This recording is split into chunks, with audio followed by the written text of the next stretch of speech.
Mes chers enfants, j'espère que vous allez bien. Afin de comprendre l'histoire que je vais vous raconter, il faut d'abord une petite introduction.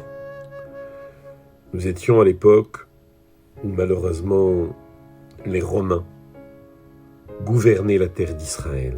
Oui, les Romains qui étaient nos ennemis, peut-être pas tous, mais en tout cas qui nous avaient fait beaucoup de mal, qui avaient pris beaucoup de décisions terribles contre le peuple d'Israël.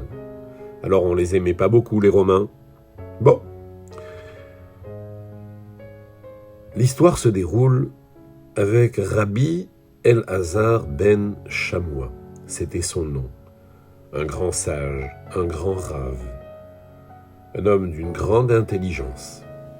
Et voilà qu'un jour, il a décidé, avec ses élèves et d'autres personnes, de se rendre à Jérusalem, au Beth Amikdash, qui était encore là.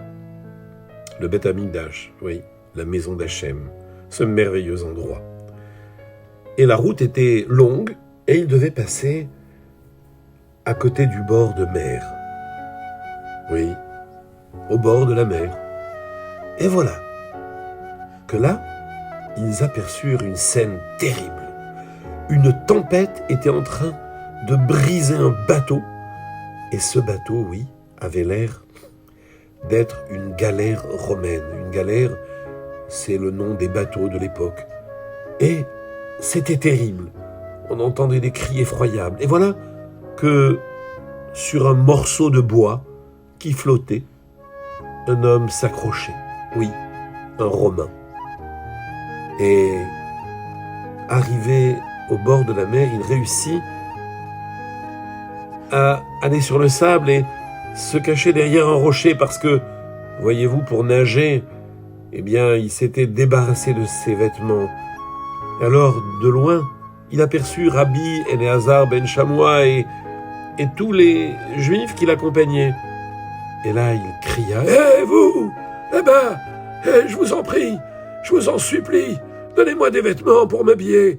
Regardez, mon bateau a été englouti, je n'ai plus rien. » Les Juifs reconnurent que c'était un Romain.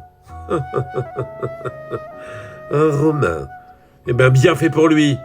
Les Romains nous font du mal. On va pas t'aider. Tu es notre ennemi. Les Romains nous font du mal. Eh bien, avec tous ces malheurs, non seulement on ne t'aidera pas, mais regarde comment tu as l'air pitoyable, tout rouge. Eh ben, tant pis pour toi. Voilà. Bien sûr, le Romain était très surpris. Mais comment ? Mais quand un homme est sans défense, qu'il soit romain ou grec ou égyptien, peu importe, mais quand même, pourquoi il ne m'aide pas ?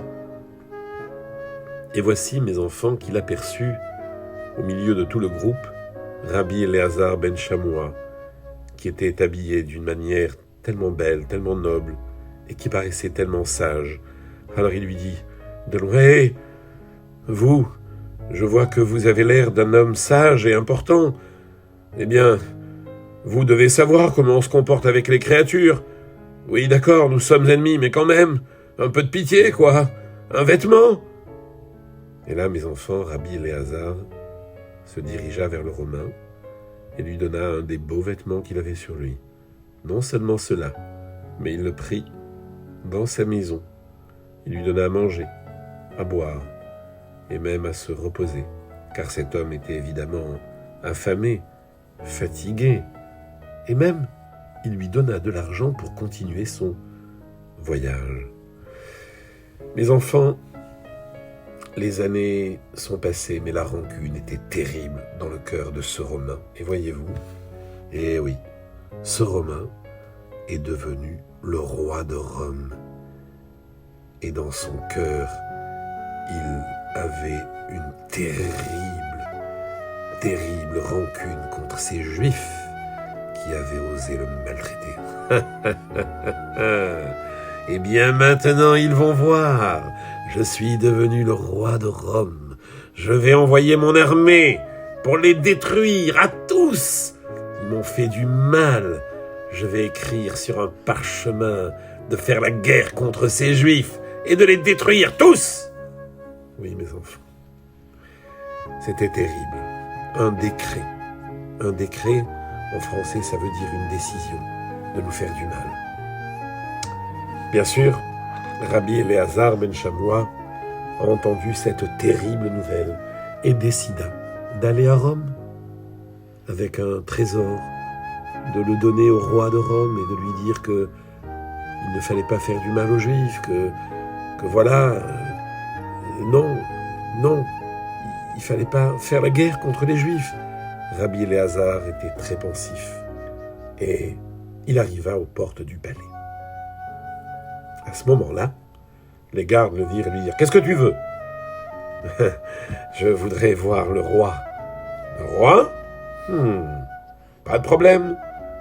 Sire, il y a là un juif qui veut vous voir. Faites-le rentrer. » Lorsque Rabbi Éléazar rentra, eh bien, figurez-vous, mes enfants, le roi le reconnut. « Oh, mais c'est toi, l'homme sage, qui m'a aidé quand je souffrais, quand j'étais dans un moment de malheur. Alors que tous ces Juifs se sont moqués de moi. Eux, je vais les détruire, mais toi, eh bien, que se passe-t-il ? Je suis venu plaider leur cause. Votre Majesté, je vous en supplie, ne vous mangez pas, ne leur faites pas de mal. Vous savez, c'était la guerre, c'est la guerre entre les Romains et les Juifs, et beaucoup de ces gens ont souffert, mais ils n'avaient pas le droit de se comporter ainsi parce que notre Torah nous demande d'avoir pitié de toutes les créatures. C'est Dieu qui vous a créé, mis au monde. Eh bien, nous devons de bien nous comporter. Pardonne-leur. Et en plus, je t'ai emmené ce trésor. Et le roi lui dit, « Je n'ai pas besoin de ton trésor, et c'est seulement pour toi que je vais leur pardonner. Quant à cet or, prends-le pour toi. Tu vois bien, j'ai tous les trésors du monde. Et d'ailleurs, je vais faire quelque chose. Toi, tu m'as donné une tunique qui était sur toi lorsque j'étais dans cette misère. Eh bien, tu vas rentrer dans la salle de mes trésors et tu vas prendre 70 vêtements. C'est pour toi. Mais sire, je ne veux rien. Prends! C'est un ordre. Tu n'as pas le droit de refuser une récompense que je veux te faire. » Oui, mes enfants, Rabbi Éléazar retourna vers la terre d'Israël et raconta à tous les Juifs que le roi avait pardonné. Nous devons tirer une leçon de cela. Il faut faire attention de ne mépriser personne au moment de sa misère, au moment de sa souffrance, au moment de sa douleur, même si c'est un ennemi.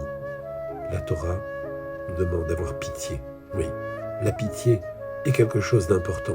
Et même si on a toutes les raisons d'en vouloir à quelqu'un, au moment où il est sans défense, où il a besoin de nous, alors on doit l'aider. C'est ainsi que Rabbi Éléazar ben Shamoua donna une grande leçon au peuple d'Israël. Voilà, mes enfants, à bientôt, si Dieu le veut.